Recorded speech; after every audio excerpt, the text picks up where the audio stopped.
Hello, today is September 26th, 2011. We're meeting today with Mr. Claude Rudy at his home in Fort Collins, Colorado. My name is Brad Hoops. I'm the interviewer for the Northern Colorado Veterans History Project. Welcome, Claude, and thanks for sitting down today to tell your story. That's my pleasure. Let's start out, if we could. Tell us a little bit about yourself, your date of birth, where you were born, a little bit about your family. Let's see, I was born 17 February 1924 in Grand Rapids, Michigan. My parents at that time lived in a little town called Middleville, but Grand Rapids was the nearest town where they had the facilities to accept a birth. And I grew up in Michigan. And In the Middleville area? no, in Grand Rapids. Grand Rapids? Okay. My father was employed in Grand Rapids, and at an early age we left the farm. I left the farm and we moved into Grand Rapids. Any brothers and sisters? I had two older brothers. They were 8 and 10 years older than I, so I was like an only child, essentially. Mm-hmm. Mm-hmm. Well, one thing I like to ask before we get into your actual military experience, another important historical event during that time, do you have much memory, and was your family affected much by the Great Depression? We were very much affected. My father, who, when I was born, was working a farm and also working at a furniture factory in Grand Rapids, Michigan. And he had sold the farm and we had moved to Grand Rapids. And he was employed most of the time. Business was practically at a standstill then, and he was just going in 3 or 4 times a week to look after the kilns that were curing the wood. And he'd occasionally make a trip south to buy lumber and things of that nature. I don't remember much about the Depression. I can remember the Christmas of 1929, and that was the high point of my life. My father had a good job. He was bringing in money, and I had more toys at Christmas than I ever had before or after. And of course, it was right after that the crash came, and Right. and things got a little grim from there on in. Mm. But my father was employed part-time all during the Depression, so we didn't go hungry or anything like that. And well, we rocked along there, let's see, until I think it was 1930 what, that my dad left. 36. Was it 36? I think so. He just jumped up and left. So I guess he filed for divorce, and fortunately the judge made him pay some alimony, so I didn't go hungry. Hmm. But it was kind of grim. Of course, that was the tail end of the Depression, and I had a paper route. I helped support the family, and we got along. Yeah. And you went through the school system there in Grand Rapids, and Yeah, I went to a rural school for through the 8th grade, and then fortunately I was able to go into town to a high school that was accredited, so that if the off chance that I could get to college, why I would at least have the credits, if not the money. yeah, right. But my mother planned ahead. She was by that time my dad had left, and she worked part-time. She was a practical nurse, and so we never went hungry, but it was touch and go. Hmm. But not as bad as some of the folks. That was a grim time. Yeah, sure. And, What year did you graduate high school then? 1941. 2.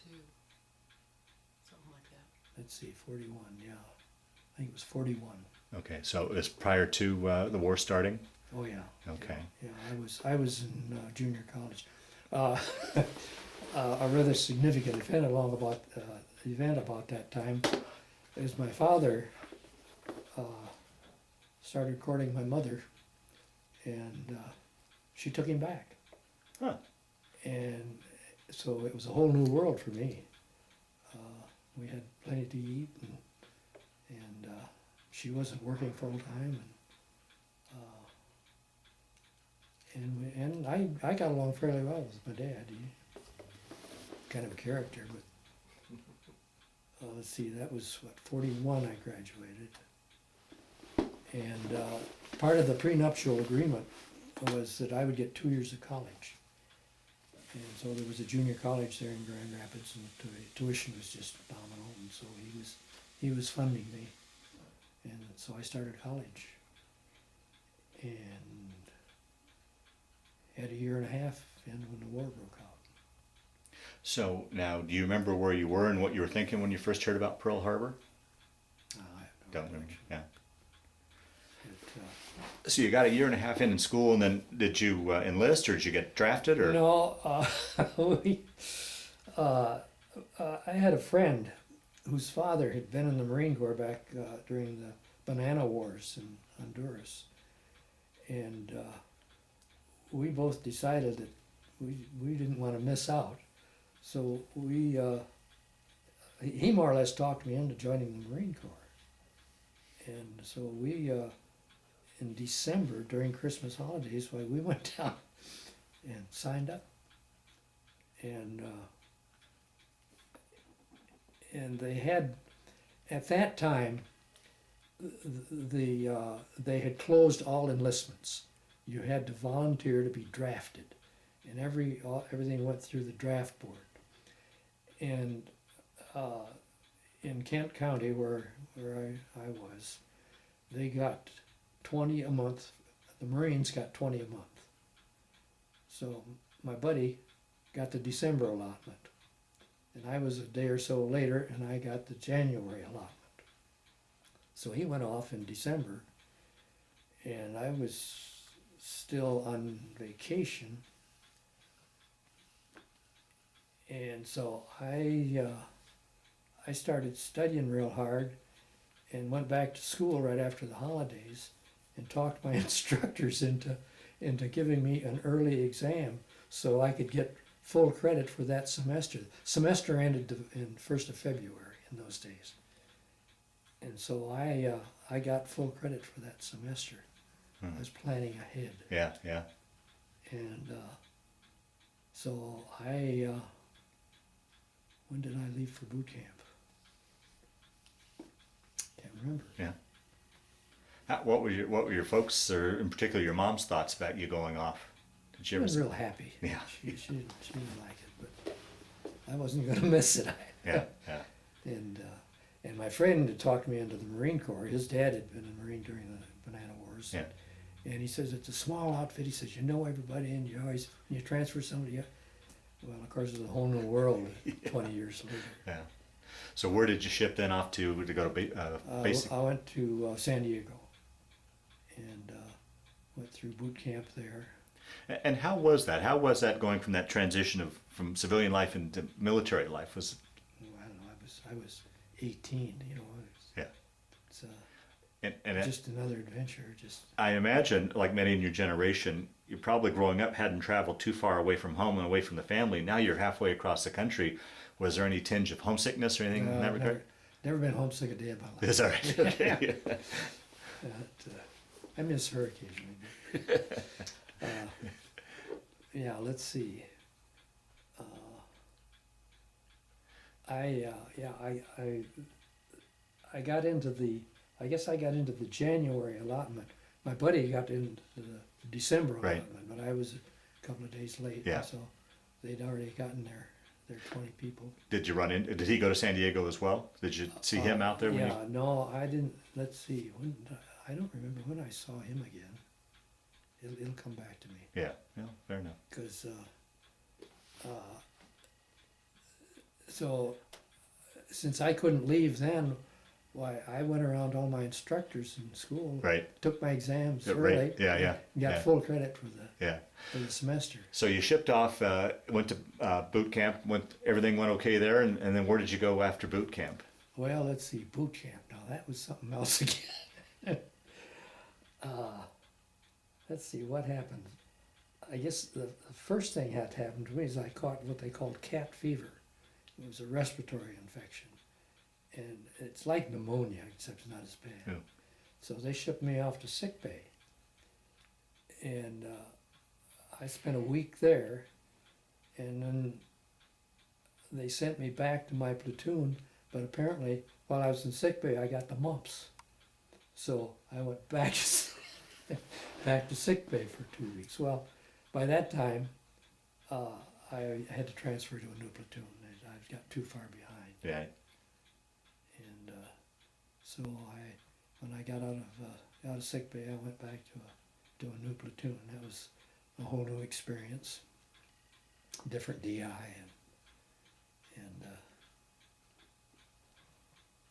and then we had to go through classification.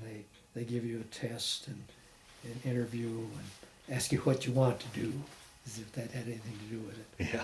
And I wanted to fly. I wanted to be a Really? pilot. Oh wow. And so I argued with the classifier, and finally he says, "Look," he says, I don't have any choice." He said, "With your IQ, I have to assign you to radar." And I said, "What is radar?" He says, "I haven't the foggiest idea." He says, "It's something to do with radio." And my heart just... So I went off to radar school. And as it turned out, why, it was the best thing that ever happened to me. Probably. I'll be darned. Determined my career. Huh.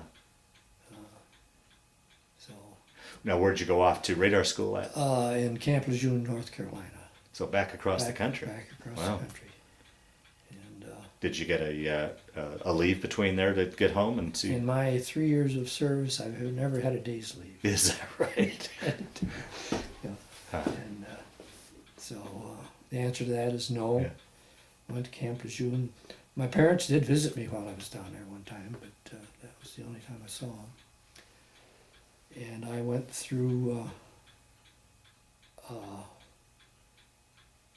I must have been there about 9 months, going through radar school.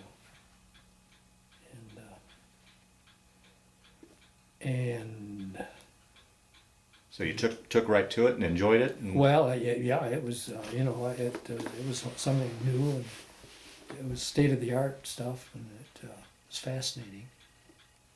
And it ultimately determined my career. Right. Yeah.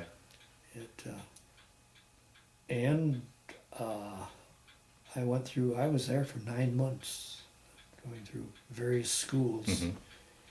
And in the process, I came out of there a sergeant, which in the Marine Corps was unheard of in those days. Hmm. I'd been in the Marine Corps 9 months, and I was a buck sergeant. And that was a tough road to hoe. I mean, here I am, I'm a snotty-nosed kid of 19, and I've got 3 stripes. There's guys that have been in the Marine Corps longer than I'd been born, and they were still corporals.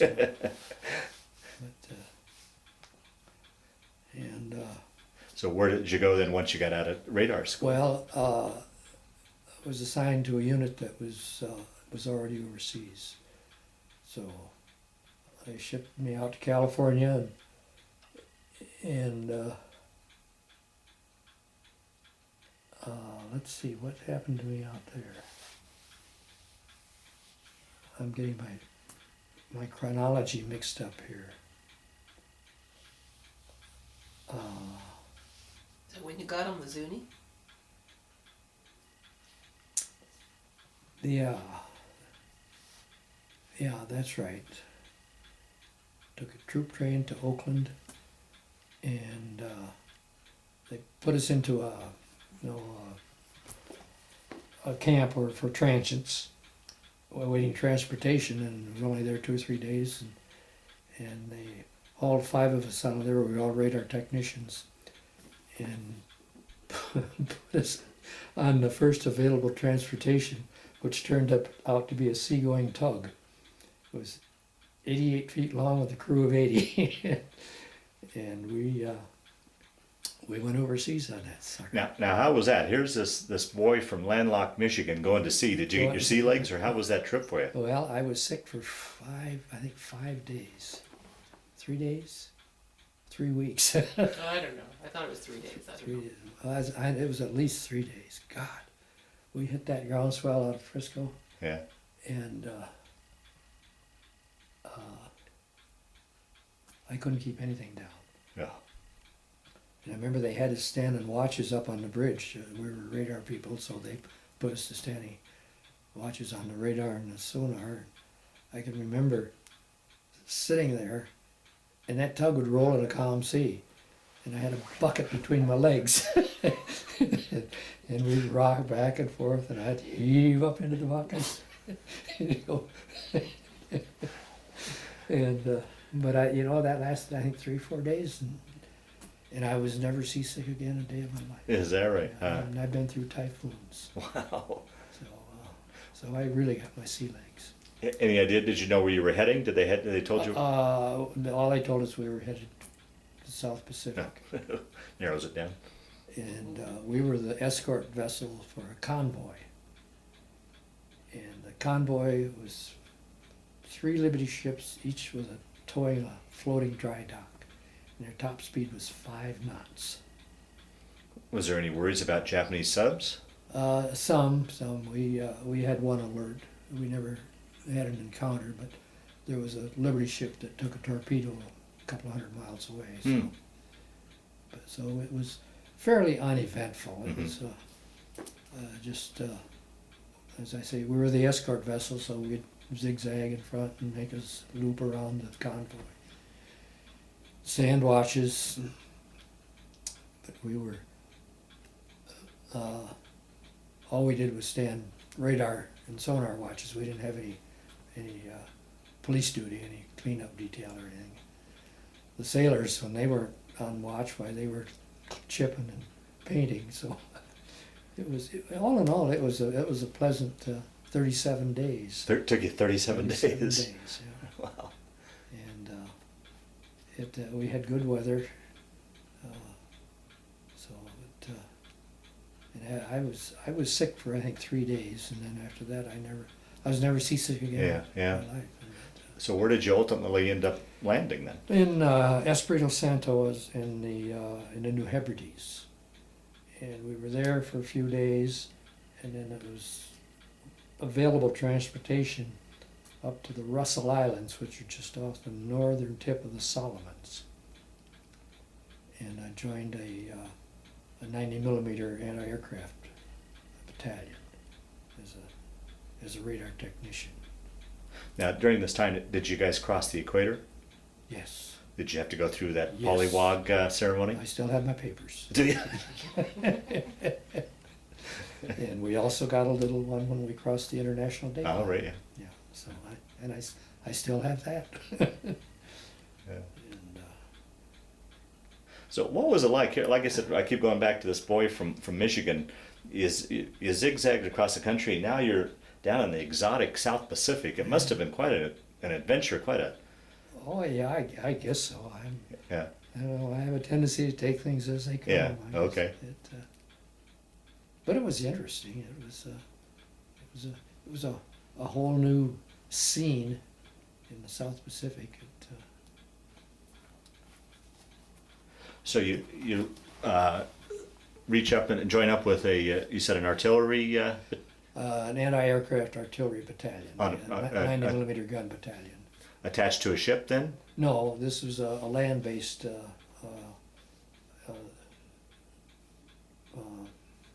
unit. They would be assigned to set up around an airstrip or something. Oh, like okay. that. Okay. But we were initially in the New Hebrides, which was not in the combat area, and as waiting transportation. And let's see, I think they put us on a Liberty ship and took us up into the Solomons, and let me think now. We were in the I think the Solomons, and we were waiting to make the invasion of Guam. Hmm. Oh, and there was a big battle got fought up in off the Philippines, and they hauled off all of the support ships, battleships and everything up there. So we laid there for about 3 weeks, run out of rations and hot, Hmm. and they finally got things together, and we went down and invaded Guam.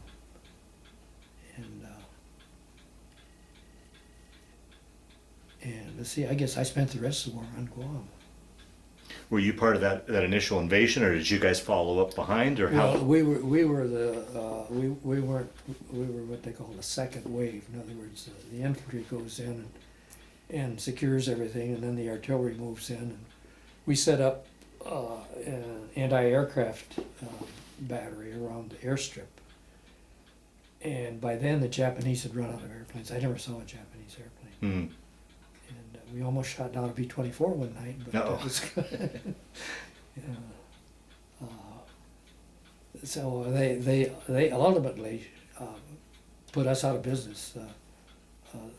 They had destroyed the Japanese Air Force, and they just didn't have any use for us anymore. Right. So I got transferred into an infantry outfit, the 3rd Marine Division, and they didn't have any radar.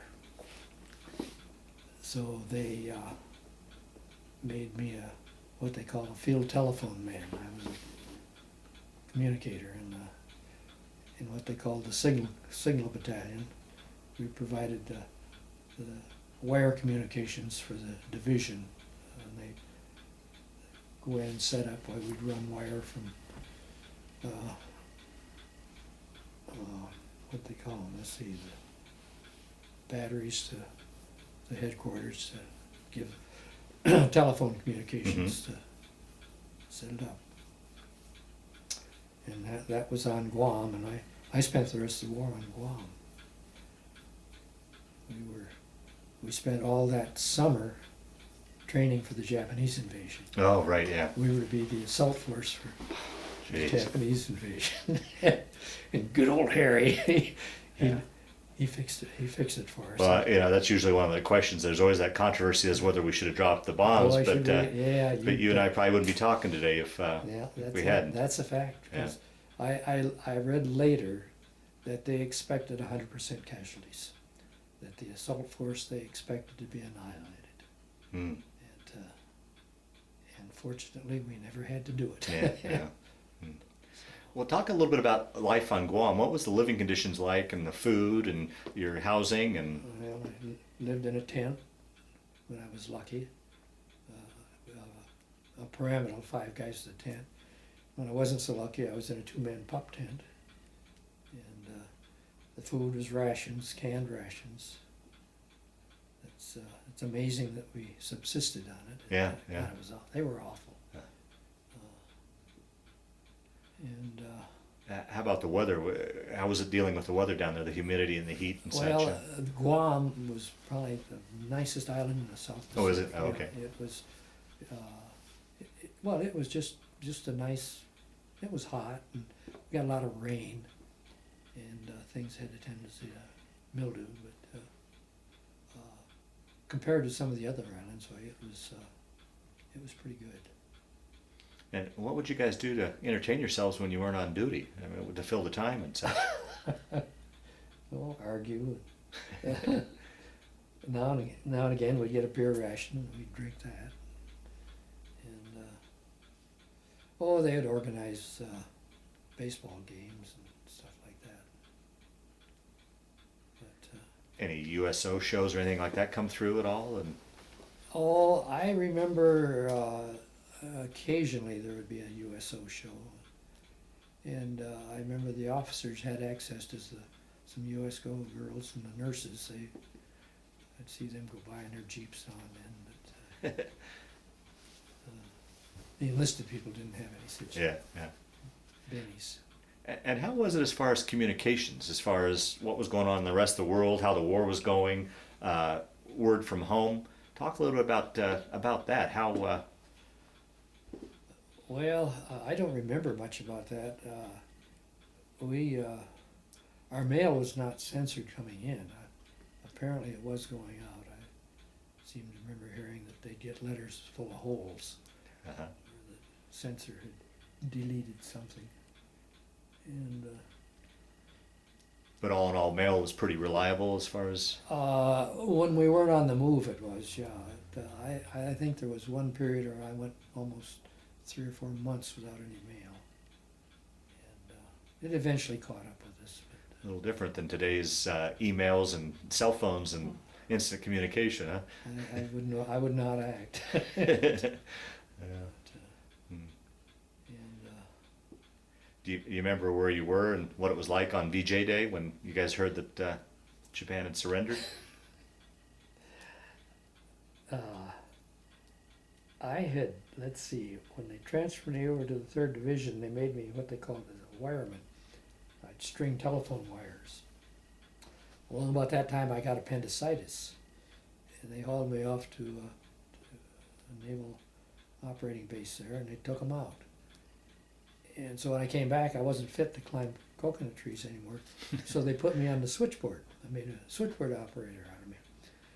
And the drill was that they'd put you on the 8 to 12 at night because there were only about 4 or 5 calls come in. And I no more than sit down there.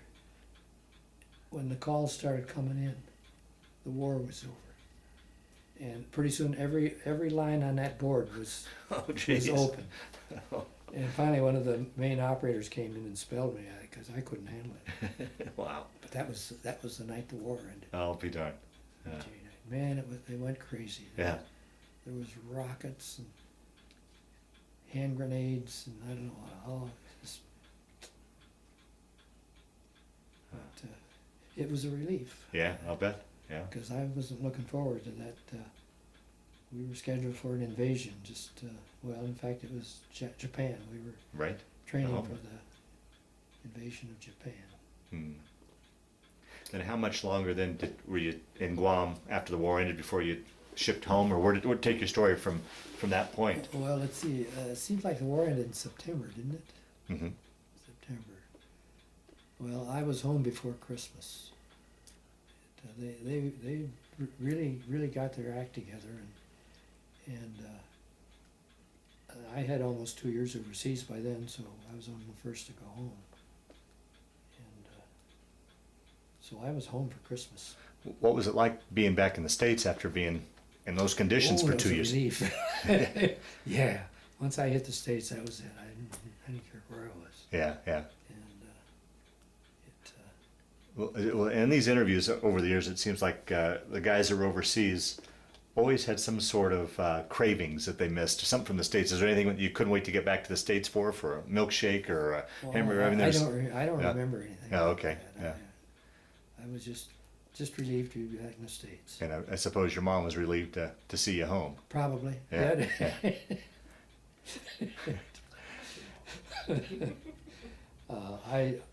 I really don't remember much about getting home. My family wasn't a real emotional type. Oh, okay. We just kind of took things.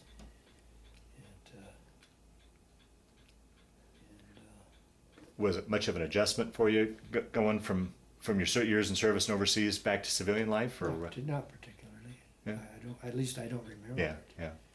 But I- college was different. The what? College was different, though. Well, yeah, I guess. There was a lot more veterans around. We were a lot saltier than when we left. But I went right back to school. I got home during the Christmas holidays, and I went right back in and picked up where I'd left off. I'd left in December and got home in December, Mm-hmm. and I managed to pick up my classes right where I left off. I didn't get sent Yeah. back at all. Little politicking went on, but I managed to get my credits sorted out and went right back to school.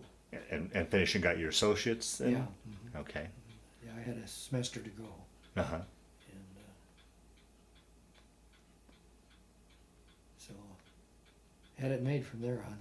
So then you graduated, got your associates. You said that the radar, going to radar school eventually played into your career. Well, yeah, I the first 2 years of engineering, or what they call pre-engineering. So your undergrad, your associates was in engineering? Oh, okay. Yeah, so I had a year and a half, and I came back and finished up my second year, and decided to be an electronics engineer, Oh, okay. because I couldn't see wasting all that Yeah, right. experience, and I liked it. I mean, Yeah. it was interesting. Yeah. And I had my last session with my what do you call Counselor? him, counselor. He was very upset because I couldn't decide what I wanted to do. Well, when I came back, I knew exactly what I wanted to do. Huh. I was going to be an electronics engineer. And so I finished up my junior college and went off to the university. And the rest is history. Yeah. Now, were you able to apply any of that schooling in the Marines for credit, or was it? No. Oh, just pure experience Yeah, then. just, Yeah. It was a big advantage to me because I Yeah. had some idea what we were talking about. And had, as I say, a couple of years' experience on a gun laying radar, and so I knew, some of the practical aspects of Yeah. Yeah. engineering. So I finished up my second semester at junior college and went off to the University at Ann Arbor. And got your bachelor's there, Got my bachelor's. Yeah.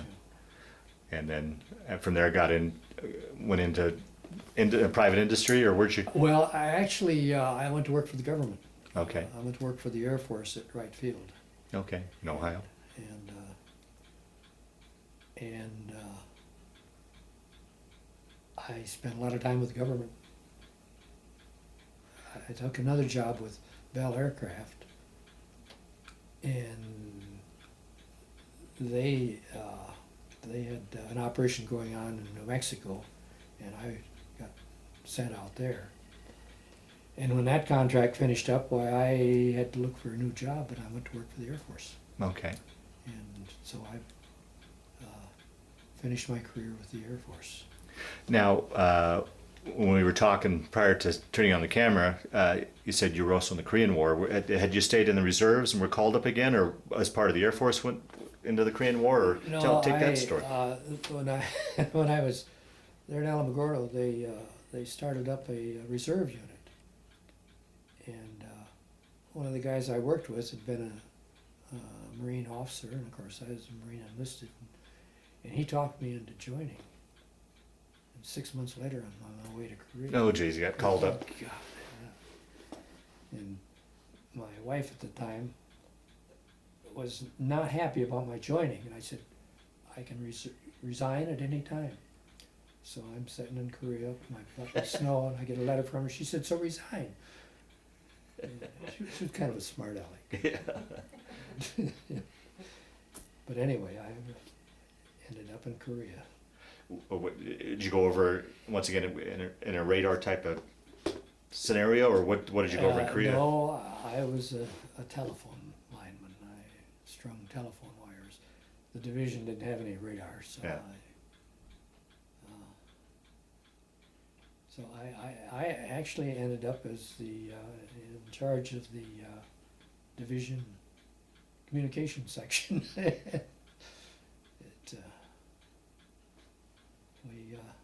We saw a lot of North and South Korea, Wow. and I got there about the same time the Chinese did. Oh, geez.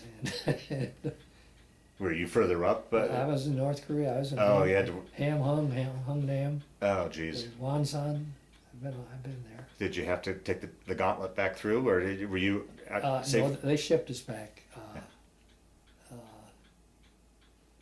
They hauled us back down to Mason, and we regrouped and started back north, and finally settled down on the 38th parallel. And, so I've been in North and South Korea. Wow. So you guys were responsible for stringing line between the front line Well, and... by this time I'm a radar technician. Oh, okay. A radio technician. Uh-huh. So I was in charge of the division radio communications. And in fact, I did that all the time. The rest of the time I was in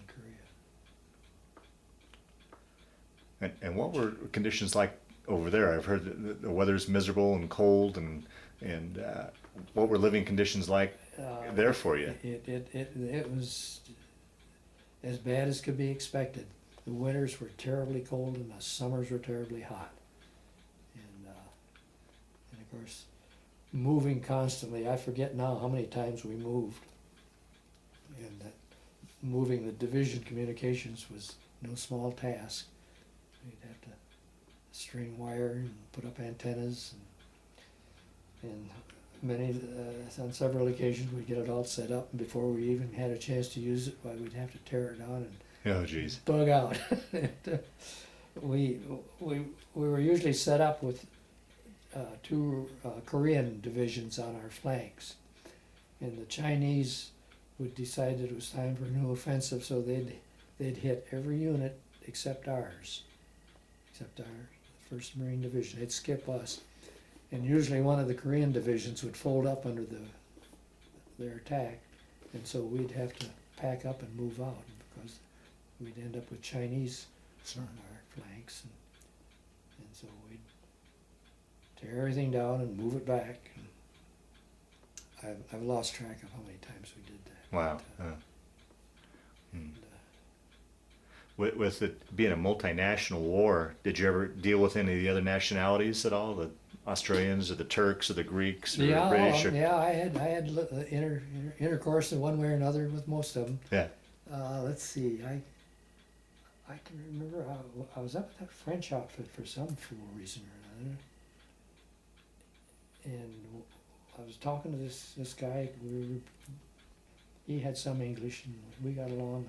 I guess I was scrounging some equipment or something, and his buddy come in all wrapped up, and he just got back from the front lines. He'd run into a bunch of Koreans and got banged up. And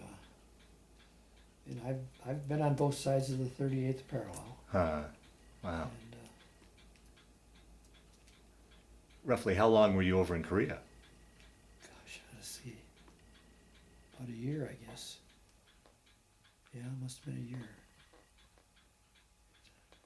And during that time, did you get any sort of R&R to Japan or anything like that? Once again, no. I've never had a day's leave in my life. But I got a lot of money when I got out. Yeah. I got paid for all my unused leave. So, but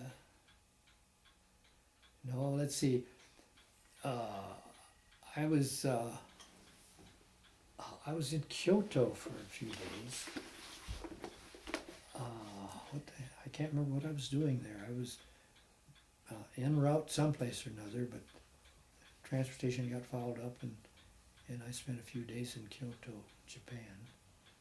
Now, during this war, getting back and forth, did you once again take ships, or did you fly, or how did you get back and forth from the war zone? On ships. Ships, yeah. In fact, I came home on the President Grant, I think it was the one. Remember, did you ever hear the President lines? They were Orient shipping lines, and they named their ships after presidents. Was mine the Grant? Remember Jackson? Jackson. It was the Is that right? Jackson, yeah. President Jackson. I've got a picture of it someplace. Yeah. But, So you served your tour duty in Korea, came back, and then at that point, were you done with the service, or did you? I went inactive, yeah, Yeah, okay. and finished out my hitch, and I gave it up. Yeah. And went back to your Air Force job? Yeah, And how many years altogether did you serve working for the Air Force?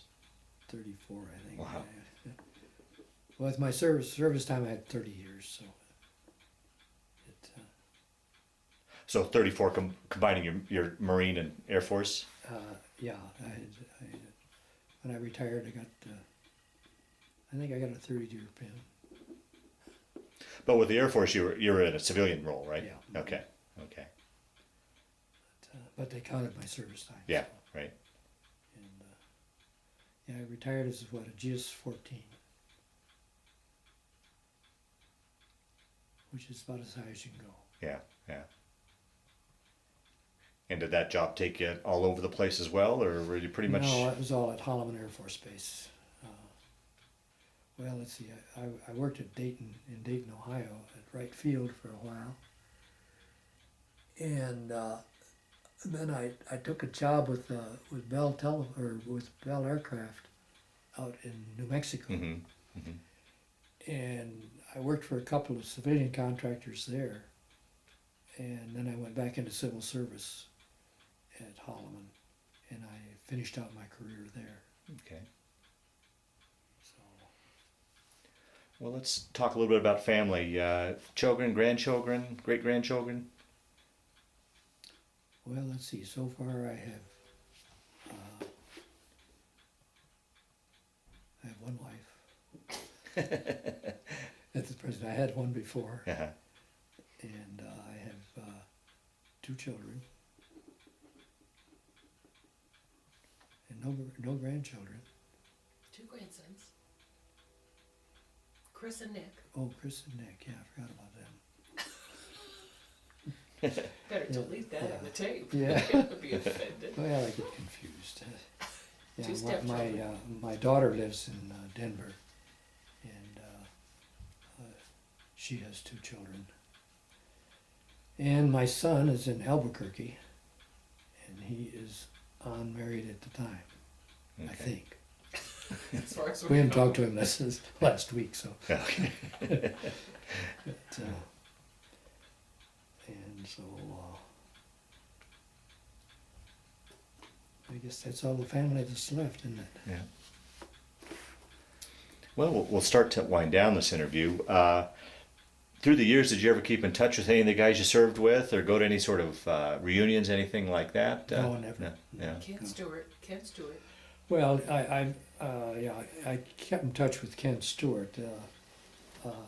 I met him in the recruiting office, and he, the night before we left, he lived in a town north of Grand Rapids, and so he spent the night with me, so his dad wouldn't have to get up at 2 o'clock in the morning to bring him down. Uh-huh. And so we went to boot camp together. Oh. And that was the last I saw of him until I was being separated at the separation center at Great Lakes. And so, hey, how about that? And we got to comparing notes, and we went to boot camp together, and I got sick and, Yeah, yeah. and got separated. It turned out that we both were transferred to Camp Lejeune, North Carolina. We both spent about 9 months there, and we were both sent overseas at roughly the same time, and we ended up on the same island on opposite ends. He was in one defense battalion, and I was in another defense battalion. I'll be darned. And we met at the docks when we were loading up to come home from Guam. Wow. So we came home together. I'll be darned. And we've been friends ever since. I'll be darned. And, Hmm. in fact, I think he stood up with me, didn't he? Oh, at your wedding? I think so. I think so, yeah. And they're still in touch. Yeah, he's feeling kind of poorly right now, but anyway, He's still kicking. so. Yeah, we had some good times after the war. we run around together, chased girls, and drank beer, and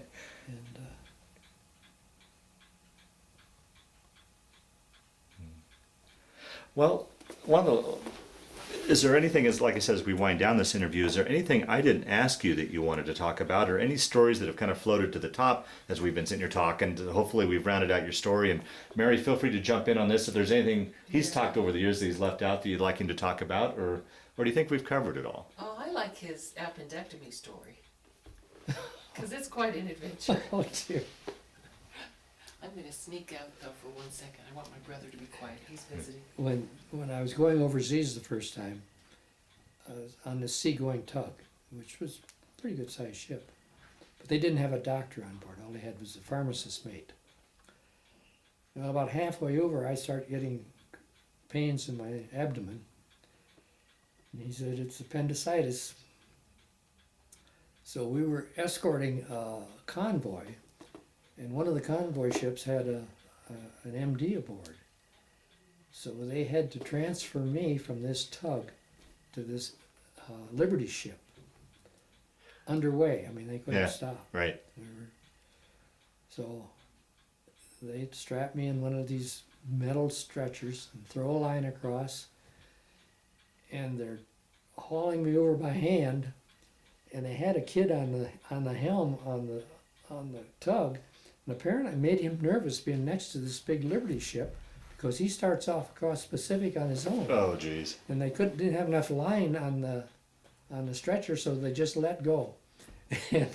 and fortunately, they got me far enough across that I didn't hit the water. But I hit the side of that ship. I can hear that clang today. But I banged into the side of that ship. And of course, I'm strapped in, fortunately. Yeah. But I can still remember looking down and watching all that water go by. And they hauled me up on deck, and it turned out that the doctor on board the Liberty ship was a new doctor, and we had transferred a sailor over a week or so before with appendicitis, and he's standing there at the rail, and he says, whatever you do, don't let this guy operate on you. He said he's a boot doctor and he hasn't the faintest idea what he's doing. Well, it turned out he didn't want to operate any more than I wanted him to, because he changed the diagnosis. And it was years later that I had my appendix out. Is that right? I'll be darned. But yeah, I'd forgotten about that. Like I say, I can still hear that clang when I hit the side of that ship.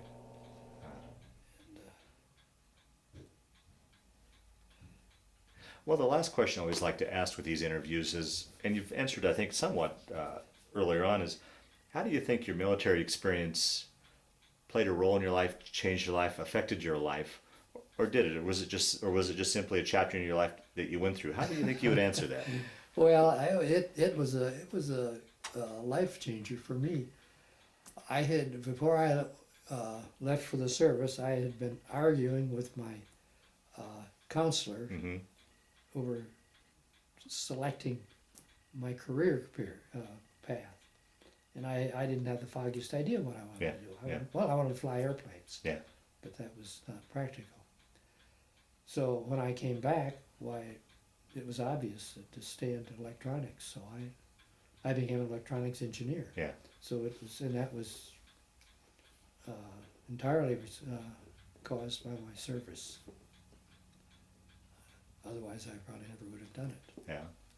Through those years, being associated with the Air Force, did you ever get your chance to get your private's license? Did you ever took up the flying? No. Yeah. No. Yeah, it's a good thing. I'd have probably killed myself. Well, Claude, I think we've hopefully covered everything. Well, I appreciate the effort you've put into this thing. I hope you can make use of it. Oh, absolutely. I want to thank you for sitting down to tell your story, but just as important, I want to thank you for your service to our country. Well, as I say, it was an honor to serve.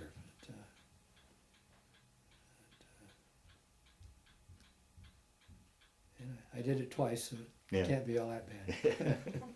Very good. Thank you. All right, sir.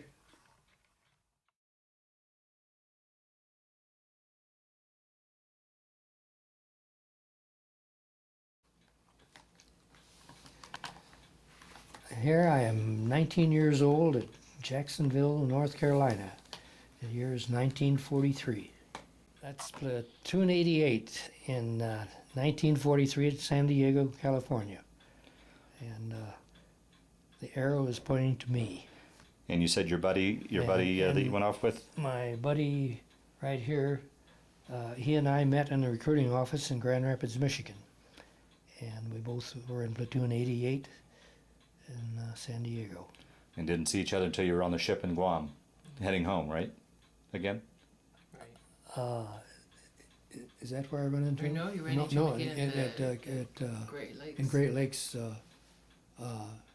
Separation Center Oh, okay. in Chicago. This was my score sheet for shooting a rifle to qualify during my Marine training. And apparently I did quite well.